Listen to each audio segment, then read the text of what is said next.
one thing that I don't think a lot of VTubers have realized is that an aspect of otaku culture is the breaking down of the barrier between erotic and polite society, right? Oh, Erotic elements, like iconography, actions, etc., it's very common to interweave those into things which are made for a non-erotic setting, right? So like yeah. nobody here is for an erotic purpose, right? Nobody's using this as like to masturbate to or whatever. That's like a common criticism I really hate about like certain types of shows that have fan service because it's like Yeah. they don't get that it's entertaining in a way that isn't masturbatory. The idea of the erotic being divorced from Yeah, the explicitly sexual, that has been a part of Japanese culture for like fucking yeah, hundreds of years. It's not going anywhere anytime soon, right. but it is a bit anathema to many Westerners. It's not even that it's entirely like exclusive to Japanese culture because you don't see people walking around a museum in Italy jerking off.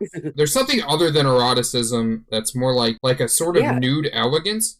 All of these things are being like woven together and wrapped up in otaku culture. it's an aesthetic Puritanism is appreciation very of against these eroticism, right? types of things, and it runs Very much very so. deep in American culture. They think that certain erotic depictions are inherently traumatic or are making light of their own situations, as Oh, yeah. opposed to the erotic as an aesthetic experience. The entire character of Shinobu, for instance, Yeah, is erotic as aesthetic, right?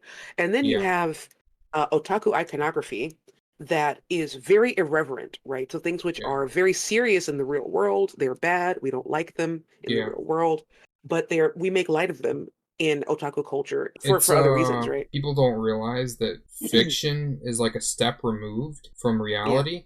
And then there's like fiction about fiction that's removed again. It's filtered in this sort of way that you can read about. You can actually read about it in some studies and some anthropologic works on otaku culture. The raw scenario is only part of the element because usually the characters do not react in a realistic way to the scenario. They'll have very transgressive elements, but it's Yeah. not played out as if it's reality because it's not reality.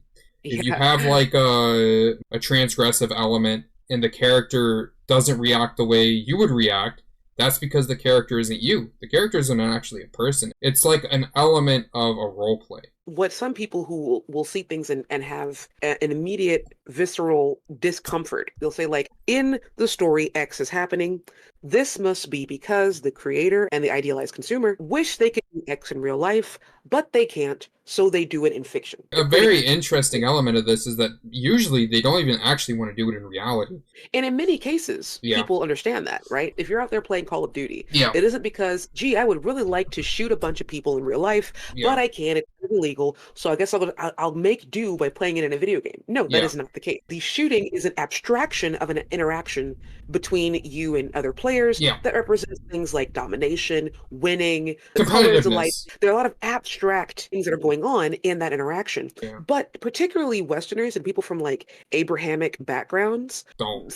they Yeah. assume that if you are sexualizing a thing, it must be because you are actually attracted to that specific thing in real life, Yeah. but you can't do it. Therefore, you take the next best thing, which is weird, right?